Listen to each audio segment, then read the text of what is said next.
Assalamualaikum Ustaz.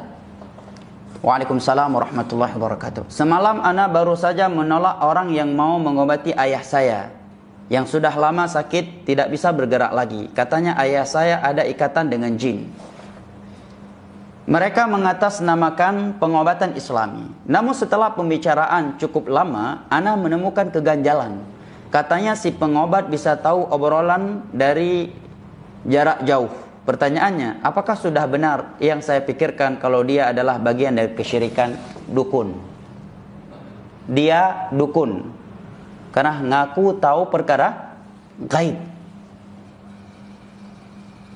menunjukkan dia memelihara jin untuk mengetahui hal-hal yang jauh darinya. Ini dukun. Jangan percaya. Hati-hati dengan dukun masa sekarang, baik di Timur Tengah maupun di luar Timur Tengah. Para ulama kita amat kerap memperingatkan hal ini. Kata Syekh Saleh, kata Syekh Abdul Aziz Ar-Rais, bagian para dukun masa sekarang ada yang pakai jubah, ada yang berjenggot, dan ada yang celana cingkrang. Bagaimana mendeteksi mereka itu adalah para pendukun, orang-orang yang melakukan kesyirikan atau berada di atas akidah yang menyimpang? Secara umum dengan kita belajar akidah. Karena dengan kita belajar akidah yang sahihah, kita akan mengenal akidah yang rusak. Yang kedua, apabila mereka sudah mulai mengaku tahu perkara gaib. Orang yang mengaku tahu perkara gaib, dia adalah kahin atau arraf, dukun atau tukang ramal, yang hukumnya sama dalam Islam.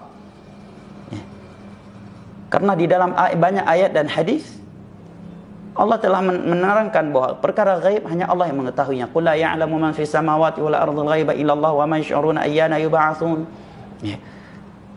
Nabi juga menyatakan, man atakahinan aw 'arrafan fasaddaqahu bima yaqul faqad kafara bima unzila ala Muhammad. Barang siapa yang datang kepada dukun, dan dukun sekarang tidak lagi perlu didatang ke rumahnya, kata sebagian para ulama, dan juga realita membuktikan demikian. Ada di handphone, melalui aplikasi-aplikasi, ada di medsos yang bisa dibuka dan ditayangkan di televisi. Kalau ucapan mereka dibenarkan, seorang percaya kepada ucapan mereka terhadap perkara-perkara gaib yang mereka kabarkan, sungguh dia telah kafir terhadap syariat Nabi Muhammad yang Allah turunkan kepada Nabi Muhammad sallallahu alaihi wasallam. Karena di antara syariat yang Allah turunkan kepada Nabi Muhammad adalah al-kufru bit-taghut. Dan dukun, para tukang ramal adalah tagut. Bahkan tokohnya tagut, kata Al-Imam Ibnu Qayyim. Dari antara syariat yang Allah turunkan kepada Nabi Muhammad adalah firman-Nya, qul la ya'lamu man fis samawati wal ardhil ghaiba illa Allah. Tiada yang mengetahui perkara gaib di langit dan di bumi kecuali Allah Jalla wa ala. Alimul ghaibi fala yudhiru ala ghaibihi ahada. Para nabi saja diperintahkan oleh Allah untuk menyatakan diri mereka tidak tahu perkara gaib, sebagaimana yang Allah perintahkan kepada Nabi kita sallallahu alaihi wasallam, walau kuntu a'lamul ghaiba lastaghfartu minal khair wa ma masani yasu. Andai kata aku tahu perkara gaib, sungguh aku akan memperbanyak kebaikan dan tidak akan terkena suatu kejelekan. Adapun perkara gaib yang mereka kabarkan itu karena wahyu dari Allah Jalla wa ala, dan selain para nabi tidak ada yang mendapatkan wahyu dari Allah Jalla wa'ala. Maka sikap anda sudah benar. Hati-hati, saya tegaskan kembali, hati-hati dengan para dukun dan tukang ramal masa ini. Kalau dia sudah mengaku tahu perkara gaib, ini biasanya kahin yang kayak ini, langsung ngaku. Yang satu lagi licik dia, sama aja hukumnya dengan dukun, tapi dalam bahasa hadis arraf, tukang ramal. Memang tidak secara tersurat dia mengatakan dirinya tahu perkara gaib, tetapi dia mengatakan dirinya tahu perkara gaib secara tersirat. Contohnya tadi, sepertinya bapak ini begini. Dulu bapak pas masih kecil begini demikian kan? Bapak ini punya sifat demikian, dia punya anak demikian. Yang hal itu perkara gaib untuk dirinya. Oh, bapak ini kalau punya anak lagi akan demikian. Kalau nikah lagi akan demikian. Yang itu perkara gaib.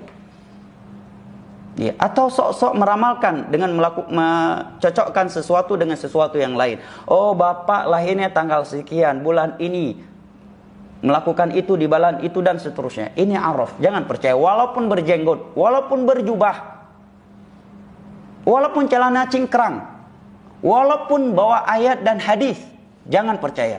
Dukun itu. Ya. Kalau sudah mengaku tahu perkara gaib. Ya. Contohnya lagi, saya obati dari jarak jauh. Ya, dari jarak jauh. Atau melakukan suatu pengobatan yang itu hakikatnya bukan lagi pengobatan. Kalau sekedar seorang disuruh bacakan ayat ini, ayat itu sebagai tajarruban, ya, karena semua ayat Al-Quran adalah obat, ya, terkhusus untuk mengusir jin, maka ini termasuk at-tadawi kata para ulama. Tapi kalau sudah masuk kepada ritual ibadah, bacakan ayat ini setiap mau tidur, niscaya akan tercegah dari sihir tanpa dalil dari Al-Quran dan hadis serta ucapan para salaf, ini sudah jatuh ke dalam bid'ah. Maka tinggalkan orang-orang yang seperti ini. Demikian juga para peruqyah yang mulai memegang pasiennya yang lawan jenis dengannya, ya. Kemudian banyak berbicara hal-hal yang tidak bermanfaat dengan orang yang dia ruqyah. Ya. Ini rata-rata orang-orang yang mencari penghasilan, ya, cari uang dengan menipu masyarakat. Hati-hati dari mereka ini.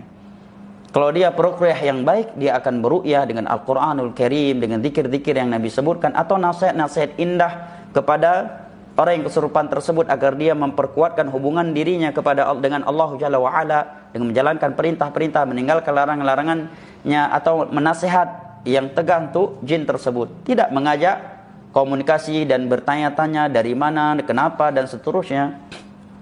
Nah, barakallahu fiik. Sudah benar sikap Anda dengan tidak percaya kepada orang tersebut.